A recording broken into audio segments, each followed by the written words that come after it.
Satrio Piningit yang akan datang pun akan tetap berangkat dari sana. Kenapa berangkat dari sana? Kenapa? Karena mau tidak mau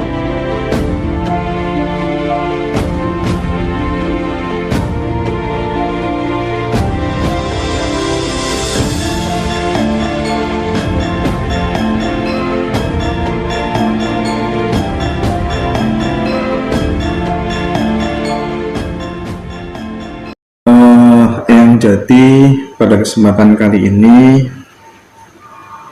kami paksa ya untuk berbicara tentang sejujur-jujurnya siapa sebenarnya sosok Satrio Piningit itu, ciri-cirinya bagaimana, dan apapun yang terkait dengan Satrio Piningit mohon dengan sangat kami minta yang Jati untuk berbicara apa adanya. Yang kedua, kami ingin melihat secara langsung karena banyak yang mengatakan di tahun 2045 menjadi mercusuar dunia, menjadi kapten kesebelasan dunia. Lah, mohon nanti mari kita simak bersama-sama. Mohon yang Jati. Terima kasih rekan-rekan Samburoso yang Ngaji Roso yang saya cintai, dan rekan-rekan sebangsa dan setanah air. Memang setiap kurun waktu tertentu kegelisahan manusia itu, kultur bangsa kita khususnya di Jawa selalu ada mencuat yang istilahnya itu Satrio Piningit ya. Sebenarnya di mana-mana pun ada Satrio Piningit itu, entah di Afrika, entah di Eropa, entah di Cina, entah di manapun Kak, saya cermati pasti ada. Sebelum itu kita akan mencoba menguraikan siapakah sebenarnya Satrio Piningit itu. Satrio itu adalah seorang pejuang yang mempunyai inisiatif untuk menyelesaikan permasalahan yang ada di dalam lingkungannya. Nah, Piningit artinya adalah tersembunyi. Kenapa tersembunyi? Karena paradigma pemikiran barunya tidak dimiliki oleh mereka. Dan untuk Satrio Piningit kelas tataran Jawa ini memang sangat misterius, sekali lagi sangat misterius. Kenapa? Karena di Jawa itu adalah pulau sakral, pulau suci yang harus menjaga peradaban dan stabilitas ekosistem pergaulan di dunia. Oleh karena itu kelasnya Satrio Piningit di Pulau Jawa dengan kelasnya Satrio Piningit di daerah yang lain pasti akan tetap lain. Kalau di daerah lain, negara lain sifatnya adalah lokal dan primordial, tetapi kalau di Jawa ini punya tugas yang sangat besar, yaitu hamemayu hayu ing bawono. Kira-kira di Pulau Jawa itu pernah berapa kali ada Satrio Piningit? Sehemat pengetahuan saya berdasarkan entah itu dongeng, entah legenda, entah itu yang tertulis dalam sejarah, itu pertama kali pada abad 12, yaitu Sang Ken Arok atau Sang Amurwa Bumi. Saya anggap beliau adalah Satrio Piningit. Karena apa? Karena hiruk pikuk abad 12 ini membuat bangsa Nusantara itu bangsa yang boleh dikata berhenti di tempat dan bahkan seperti bola ruwet di dalam air yang basah.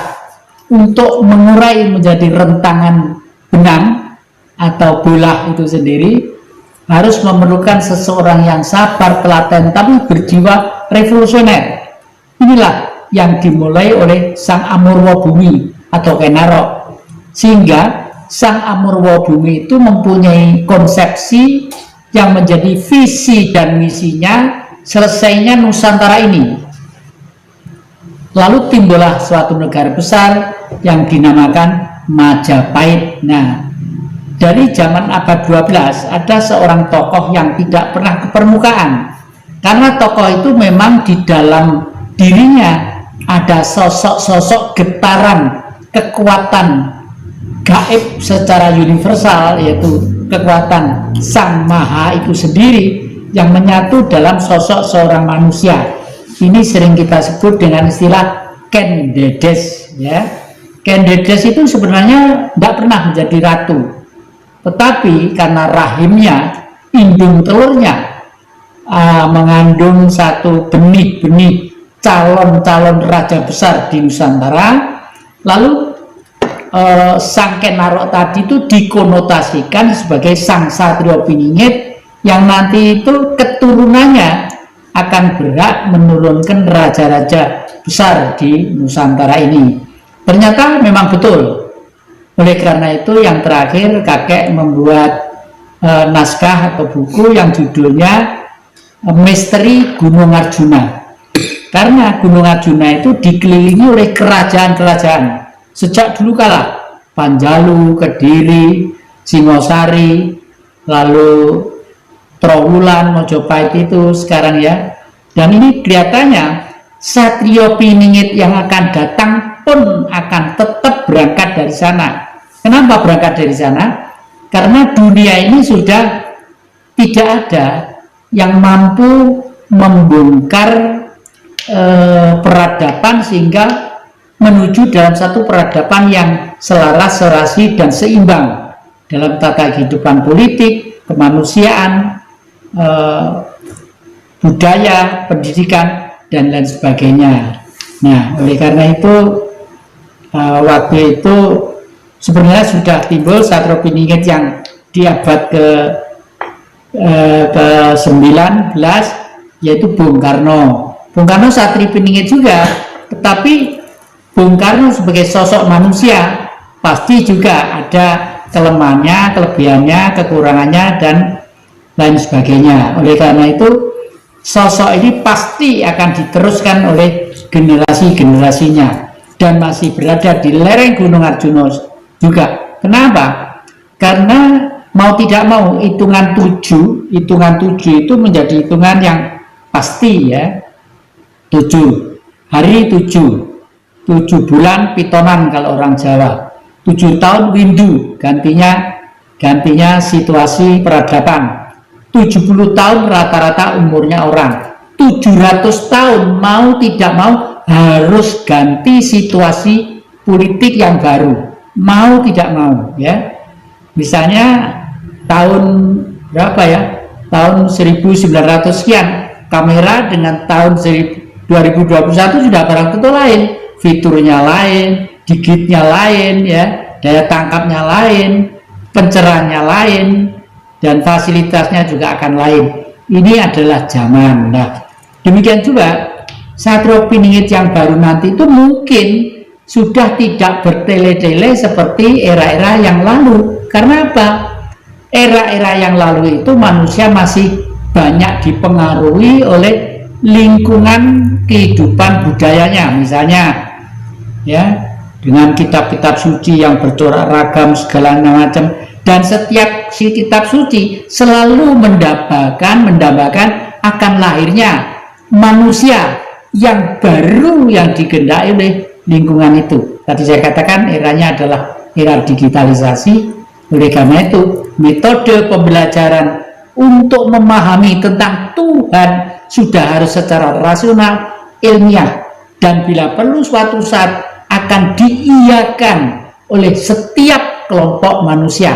Satrio Piningit akan membawa ke sana, dan ini adalah dari lembah Gunung Arjuna. Dari lembah Gunung Arjuna, ya. Ini ada satu pertanyaan. Apakah Satrio Piningit nanti akan membawa aliran spiritual Tantrayana ya? Nah, ini saya tidak begitu memahami tentang Tantrayana, tapi mengingat itu adalah kultur Tantra yang dilakukan oleh manusia. Saya tidak mengatakan agama, yang dilakukan manusia pada waktu manusia masih akrab dengan alam. Saya yakin akan kembali ke sana, karena sebenarnya akhir-akhir ini alam dengan manusia itu sudah agak menjauh karena manusianya sudah banyak mengeksploitasi tentang alam. Justru alam menjadi rusak, ekosistemnya menjadi tidak seimbang dan sebagainya. Oleh karena itu teori Tantrayana tadi itu saya yakin akan kembali mencuat ke sana. Gitu. Ini ada juga yang komentar gini ya, Satrio Piningit itu berada di Mauspati, sebelah timur Gunung Lawu, timurnya Bengawan Banyu kan. Pintas lah ya, orang komentar apa aja pintas lah ya. Iya. Jadi memang banyak sekali perspektif terkait dengan Satrio Piningit, teman-teman. Diambil mana yang pas sesuai dengan pemikiran kita ya. Oke. Ada ciri-ciri spesifik nggak yang jadi kira-kira karakter orangnya harus seperti apa gitu? Pertama, saya tadi itu berada di lembah pinggir sungai di sekitar Lawu ya. Ini saya setuju juga, karena apa? Itu ya. Karena akhir-akhir ini Mauspati ya. Karena akhir-akhir ini di timur sana, di Timur Tengah ya, ada gegeran dari Palestina ya, Palestina dengan suku-suku yang ada lainnya. Di sana, di daerah sana menyebut orang suci adalah suku Lewi, Lawu, apa bedanya ya?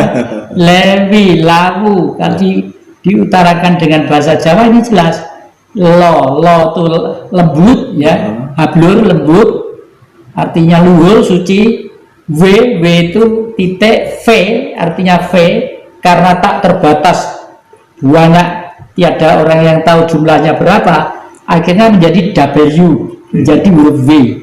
Jadi huruf W itu sebenarnya adalah tidak terbatasnya spirit dari manusia yang selalu menyatu dengan kekuatan makrokosmos, dengan kekuatan dunia besar. Nah, makanya disebut suku Lewi.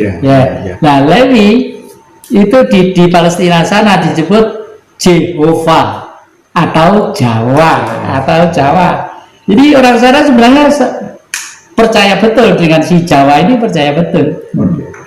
Ini dari Mulyana, matur nuwun Mas Hendra, Satrio Piningit yang berpotensi menjadi presiden Indonesia barangkali tidak lepas dari terah Brawijaya V dan terah Wangsa Sailendra katanya.